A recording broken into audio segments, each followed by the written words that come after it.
Segunda media hora del programa.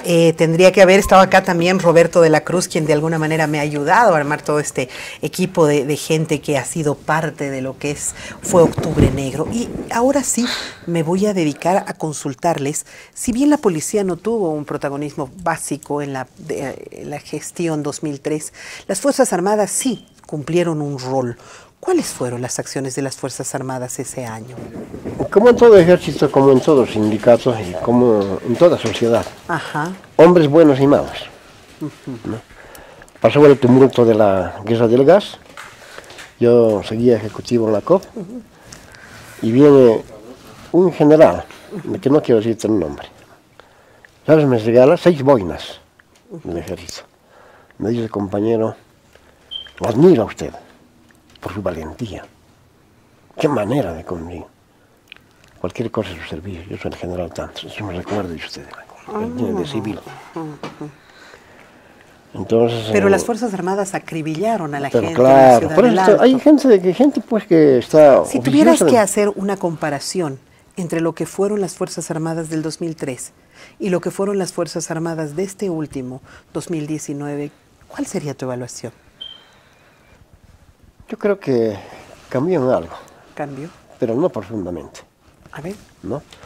Porque hasta la vista yo no veo un hombre uniformado que sea un revolucionario, parecido a Juan José Torres. Ajá. ¿No? Son cosas que se dan. Tú sabes, mira, el general Obando Candia no, en estos dos momentos históricos. No, de ejemplo te pongo. Pero ¿quién era el ministro de Obando? Era Marcelo Quiroga Santa Cruz. Y en estos dos momentos históricos, octubre 2003, octubre 2019, la presencia de las Fuerzas Armadas, ¿alguna variación, algún cambio o las mismas Fuerzas Armadas? No, casi con profundidad por eso no, pero había generales que estaban de acuerdo con el cambio, ¿no? De Goni, que se vaya Goni. Porque también había un descontento, no porque le ha hecho daño a la institución militar, sino porque yo creo que esos hombres, tenemos que ser claros acá. ¿Goni? ¿De Goni estás hablando? No, mira, en las minas, ¿qué papá minero no ha querido que su hijo sea militar? O sea, policía. Había pues, capitanes, mayores, coroneles había de la mina. No estás respondiéndome lo que te estoy consultando. Tú ves una diferencia entre lo que fueron las Fuerzas Armadas. Tú las has vivido, las has enfrentado, han disparado a la gente en el Alto, las Fuerzas Armadas 2003. Y estas Fuerzas Armadas de esta ocasión, que han pedido la renuncia de don Evo Morales, que han salido con sus tanques al Alto, que han resguardado. Ha habido cambio. Las Fuerzas Armadas realmente no querían asesinar al pueblo. Le dijo a Evo, si tú quieres que firmamos, firma el decreto. Ya. Porque yo y mis soldados vamos a ser juzgados en la Corte Internacional. O sea, las Fuerzas Armadas del 2003 eran Fuerzas Armadas absolutamente obsecuentes y las Fuerzas Armadas del 2019 no. No todos, el problema del 2003, pero los actualmente de este octubre que pasó, yo creo que la mayoría del ejército, de los generales, cuando le dicen a Calimán, no, nosotros no vamos a salir y nos vamos a pegar los cuarteles, yo creo que sí cambia el papel. Las Fuerzas Armadas no han querido mancharse, es decir, con sangre en las manos, ¿no? ¿Coincides en ese rol de las Fuerzas Armadas de aquel momento y esas Fuerzas Armadas de ahora? Han aprendido, yo creo, en 2019 los militares como institución aprenden la lección del 2003. El 2003 los militares han terminado completamente descalificados por la población. Hasta presos. Hasta presos por el hecho de que el armamento que les da el pueblo con sacrificio, con su trabajo, porque cada pistola, cada bala es nuestra plata. Entonces, eso no puede ser usado en contra del pueblo, ¿no? Y yo creo que han aprendido, porque después ya discursan con que no van a matar al pueblo. Las armas del pueblo no son contra el pueblo, no es para matar al pueblo. Entonces, el 2003 ciertamente los mandos institucionales de las Fuerzas Armadas se someten al poder político, pero no te olvides, querida Verónica, que hasta el 2003, 2006, 2007, 2008 inclusive, todavía la embajada norteamericana tenía mucho poder y fuerza en nuestro país. Sí. ¿No? Y ellos dominaban las instancias de decisión y designación, tanto en las Fuerzas Armadas como en la policía. Sí. Hasta los mandos políticos decidían los gringos. Decidían quién va a ser, quién no va a ser. El que no tiene visa no puede ser ni ministro de gobierno. Está Saavedra Bruno, Capobianco y otros más. Qué vergüenza, ¿no? Entonces, esa vergüenza nos chupamos, nosotros oficiales jóvenes nos chupamos de rabia, ¿no? Me imagino que también las Fuerzas Armadas. Pero ellos tenían esa decisión, apoyo de los militares gringos, de haga, o si quieres en general, haga. La fuerza, la imposición.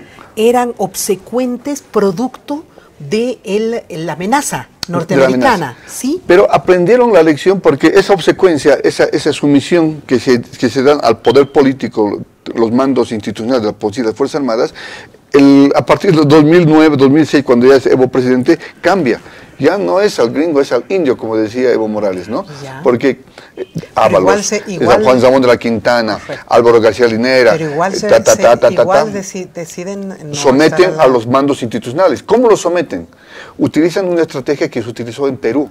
En Perú, el Abimael Guzmán, sí. No es Abimael Guzmán. Abimael Guzmán, correcto. El asesor de Fujimori, que era militar, correcto. Montesinos. Abimael era el terrorista. Era el terrorista, que creo que se llama por aquí. Montesinos, ¿qué estrategia utilizaba? Sí. En Perú decía, vamos a nombrar al mando institucional militar. Muy bien, le corresponde el primero. ¿Cómo es el primero? No, el primero es una persona inteligente que... brillante, no nos conviene. El segundo, tampoco. El quinto, el octavo, no. Este es líder natural, no, tampoco. El último, traigan al último. Lo traen al último, lo ponían de comandante general y con ese generaban una relación de dependencia a los políticos. Esa es la forma que tú dices que han trabajado. Y eso han utilizado, oye, fíjate los generales de la policía. Ningún general de la policía, excepto de uno tal vez, de los que han ascendido al mando de comando general y al grado de general, desde Evo Morales hasta el último que están procesando los propios policías, merecía ser general. ¿Y la policía? ¿Y la policía? ¿Cuál es la diferencia entre la actuación de la policía, que me dicen ustedes no ha sido tan protagonista el 2003, y la policía de este 2019? Te estaba hablando de los generales policías. Sí. De los militares yo creo que hace lo mismo. ¿Y de los policías, te pregunto yo? La institución como tal, su presencia, su actuación en estos dos momentos. La policía el 2003 te había indicado que institucionalmente no generaba ningún apoyo, ninguna actuación institucional. Pero sí, de manera particular, como dice Jaime, muchos policías me decían, mi mayor mentalidad, dale mi mayor, meter que tiene mi apoyo, me informaba, mi mayor, cuidado, lo van a agarrar inteligencia, está dentro de usted. Ahora, la policía, lo que pasa es que la policía ha generado un lema. La policía se ha replegado y se ha generado todo el canal. A la policía nos enseñan en la Academia de Policías un mensaje que no lo habíamos recordado nunca. Yo se los recordé esta última época de octubre del año pasado, el 2019. El pliego del pueblo es el pliego de la policía. No se olviden, nunca nos metían garrote para enseñarnos eso. O sea que esta policía ha estado del lado del pueblo. Siempre va a estar al lado del pueblo. La policía siempre va a estar al lado del pueblo. Siempre, ¿Por qué siempre. el pueblo no lo ha interpretado de esa manera y ha ido y les ha quemado todas sus instalaciones? Es que no es el pueblo, querida Verónica. Son gente que utiliza el momento. Como el 2003, los delincuentes utilizan el momento, la incertidumbre para hacer sus fechorías. Bueno, van a un partido de fútbol de Always Ready allá en el Alto y la gente de ahí, que no veo que sean masistas ni nada, empiezan a gritar motín. Sí, no son masistas, sí, es como cuando hubo el tema de Calamarca, ¿no? El tema de Blas Valencia. Ya. En Calamarca, calamarqueño, porque 2 o 3 han hecho igual con Blas Valencia, nos cantaban en los minibuses, en la fiesta. Sí. Bueno, y ahora nos dicen motines, y bueno, debemos asumir. Hace una actitud que creo ha estado asociada a la voluntad del pueblo. El pueblo está cansado con lo que Evo Morales estaba haciendo. No está haciendo de muchos, todos los políticos. Evo Morales y su grupo palaciego estaban destrozando la economía de nuestro país y la trascendencia política de Bolivia, la existencia misma de Bolivia. Es por eso que la gente... ¿Tú coincides en esto? O sea, la policía fue una policía en ese momento, otra policía ahora, y esta policía, y ambas estuvieron siempre del lado del pueblo. Pero a ver, este último no podemos dejar pasar desapercibido una cosa que se vio en la televisión. A ver, sí. Cuando Ramón de la Quintana va y quiere convencer de que la policía tiene que estar con el gobierno... Lo voto. ¡Carajo, fuera! En Cochabamba. ¡Fuera! No. También doloroso cuando les hacen llevar pollito. Entonces ese policía estaba también cansado de decir, ¿yo por qué voy a disparar contra el pueblo? Yo creo que jugó un papel importante, ¿verdad? Entonces la conciencia va surgiendo más. Va mejorando, sí. Pero a veces se tranca ahí. Otra pregunta, Jaime. Si tuviéramos que hacer una comparación entre el presidente Gonzalo Sánchez de Lozada, con una incipiente votación, como dijimos, y don Evo Morales, que en este momento de los 2 octubres, don Evo Morales tenía en contra un 21F, ¿podemos asemejar en algo a ambos líderes? ¿Por eso fueron endebles de pronto? Mira, yo creo que Evo Morales ha aprovechado el campo sindical para ser presidente de la República. Ajá. ¿No? Porque, hablando así en el contexto ya sindical, nunca, en todos los ampliados que ha asistido y en los congresos, ha sido un gran orador Evo Morales, ni gran ideólogo, o un hombre de grandes ideas, no. Pero ha tenido una gran votación, ¿no es cierto? Claro, pero eso te voy a explicar por qué el de la gran votación, ¿no? Mira, Milton Gómez era ejecutivo. Sí. Ojalá él esté escuchando en México. ¿Dónde está ahora? En España, creo que, ¿no? Bueno, aquí ponemos. Jaime, te necesito en el Chapare. Tienes que ir. Necesitamos... Ese es tu ego que tienes de impulsar a la gente a que sea revolucionario.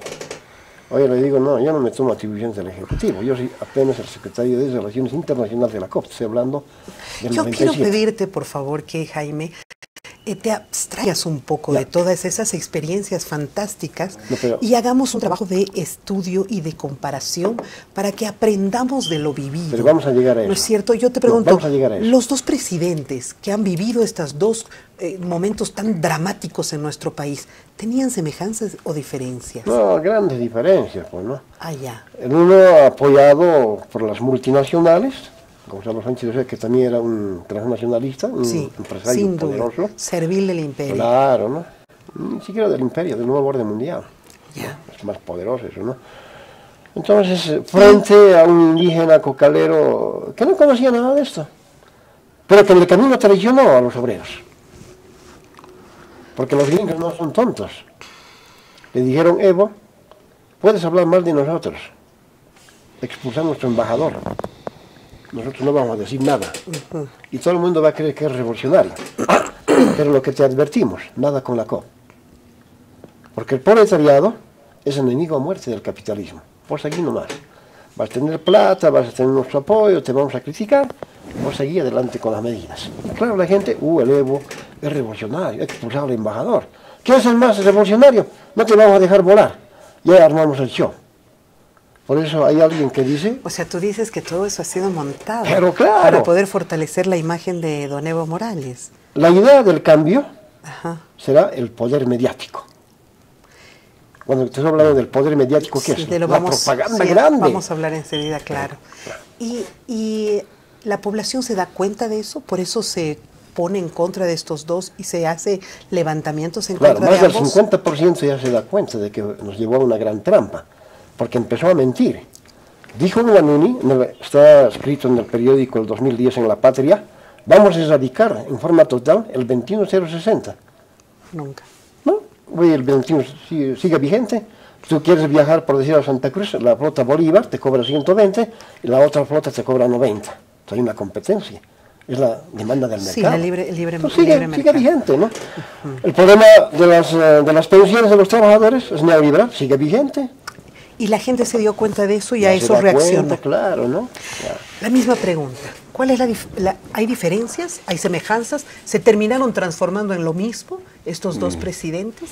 Estos dos grupos políticos que en apariencia eran infinitamente diferentes, pero terminaron igual de bajados. Lo que ocurre, la única diferencia que existe entre Evo Morales y Gonzalo Sánchez Lozada es la cuna de origen, creo. Epa. Después, y el apellido, sí. Después en el comportamiento político hay muy poca diferencia. No te olvides que Gonzalo Sánchez Lozada, cuando se reúne y tiene el apoyo de todos los partidos neoliberales, se creía también un todopoderoso. Cuando tenía el apoyo de la embajada norteamericana para todas sus decisiones, se creía todopoderoso. Cuando recibió plata para pagar pensiones, salarios, etc., se creía todopoderoso Gonzalo Sánchez Lozada.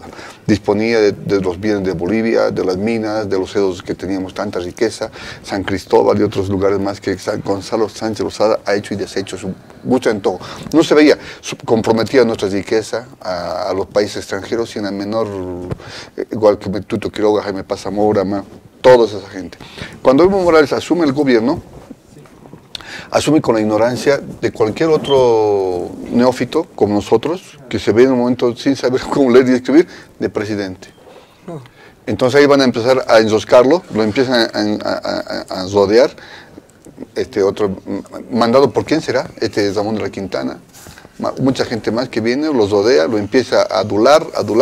Álvaro García Linera, que tiene una visión completamente delincuencial, lo empiezan a rodear a Evo Morales. Cuando Evo Morales se da cuenta de que es presidente de Bolivia, empieza a ver la plata por todas partes, desea hacer algo, pero ya no lo dejan porque ya está completamente enroscado. Igual que el otro. Igual que el otro. Al final, lo que siempre dije alguna vez en la Asamblea Constituyente, Bolivia es un país riquísimo, pero ha tenido presidentes pigmeos. Y no han tenido nunca Bolivia un presidente a la altura de los desafíos históricos en los que se ha vivido. ¿Te imaginas por ejemplo, te imaginas un JJ Pérez, un JJ Toses, presidente en esa época de tanta plata? ¿Te imaginas a un presidente Andrés Santa Cruz, presidente de Bolivia, con tanto dinero, con tanta potencial? No, hemos tenido presidentes pigmeos solamente. Interesante.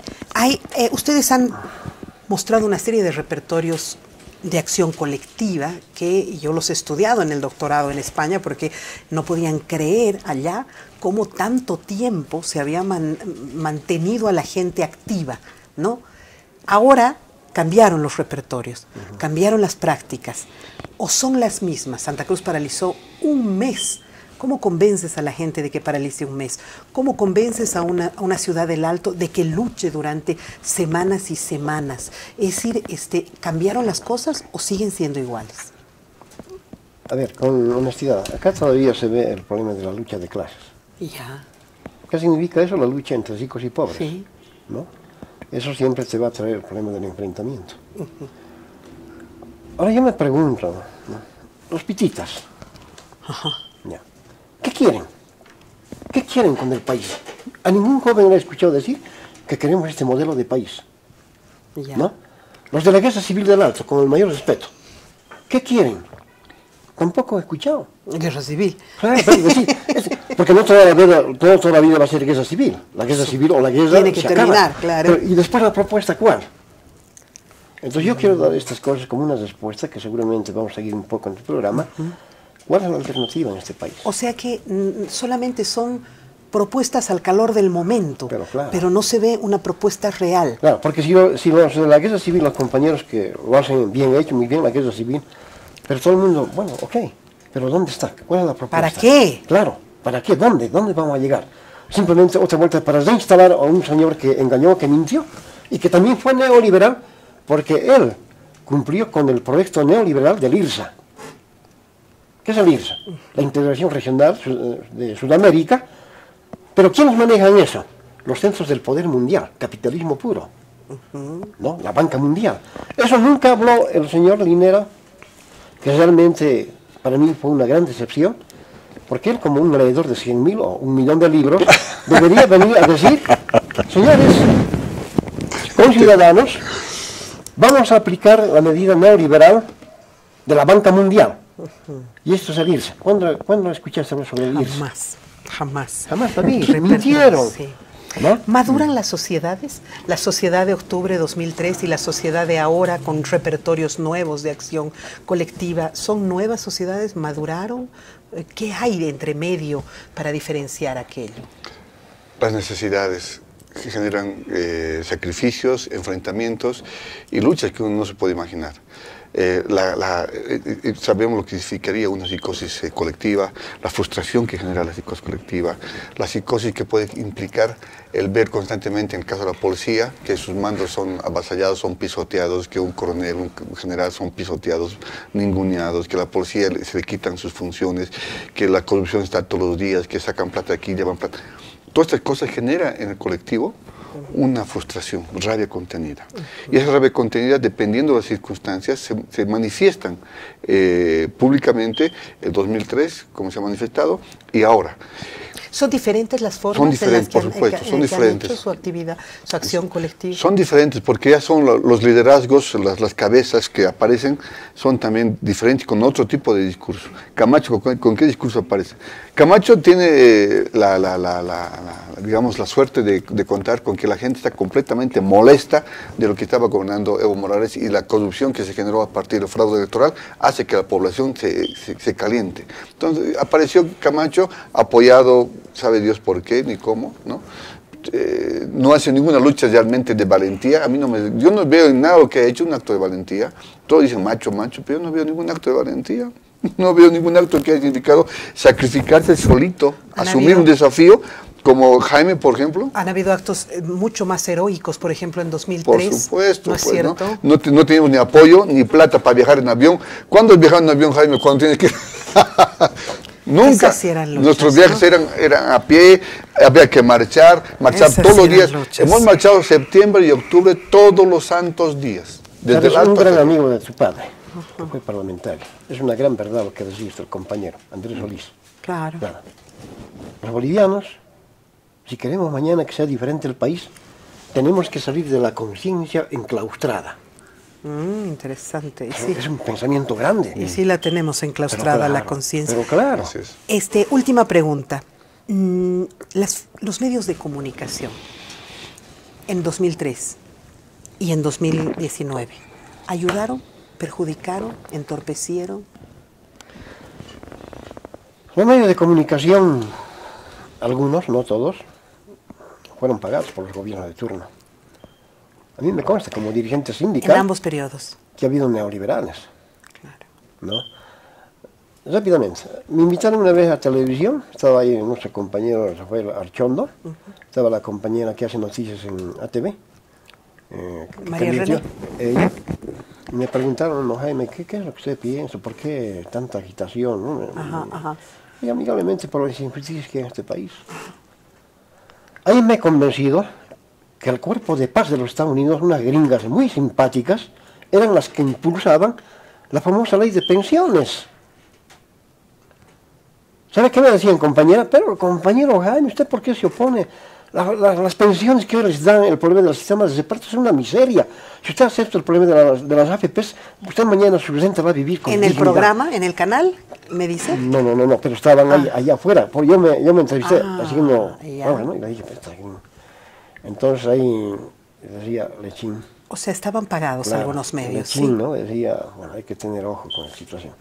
Pero había, por ejemplo, de mucho respeto, periodistas muy honestos, También. revolucionarios, ¿no?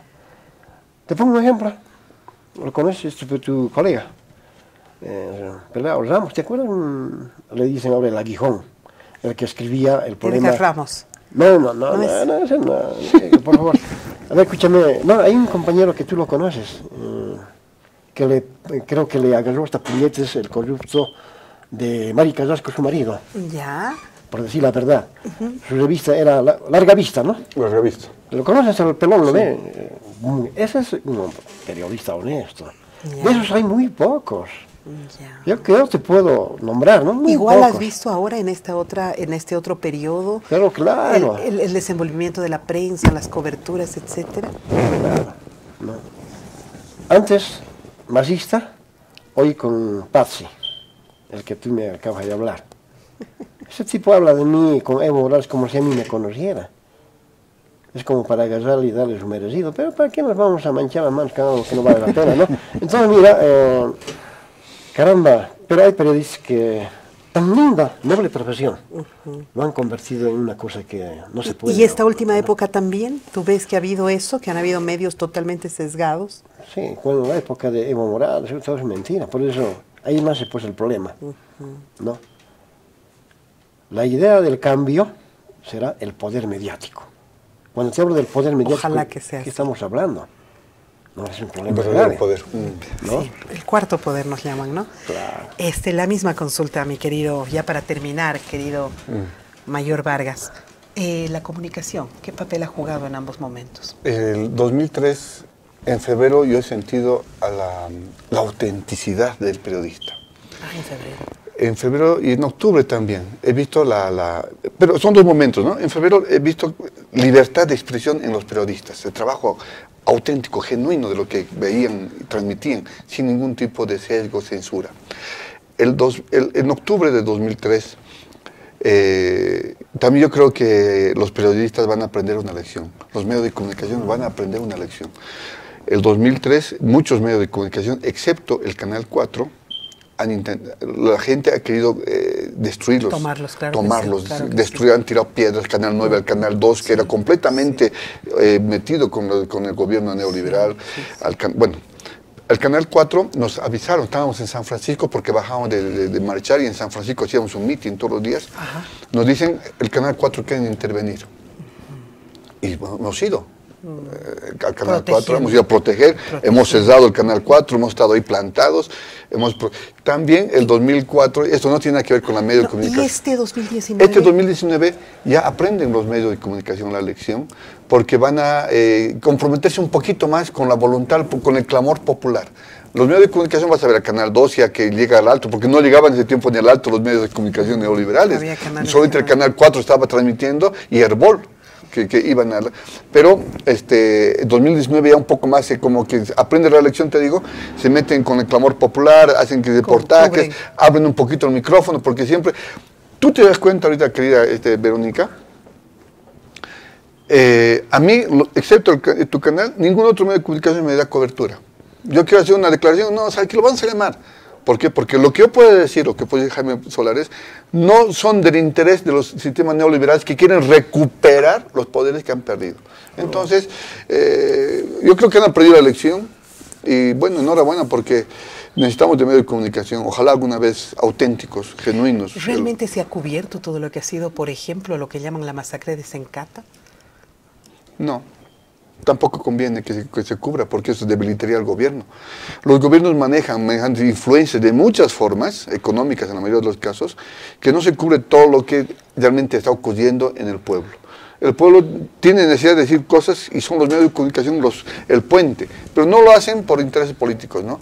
Hay muchas cosas que se han ocurrido que los medios de comunicación no lo han publicitado. Bueno, yo un poco para informar, nosotros nos pedían que vayamos a cubrir, y mandábamos las cámaras y nos rompieron cámaras, nos pegaron a nuestros jóvenes, es decir, había mucha agresividad, ¿no? Y más allá de que querramos o no cubrir, necesitábamos darle seguridad a nuestra gente. Nuestra misión era cubrir, pero necesitábamos hacerlo.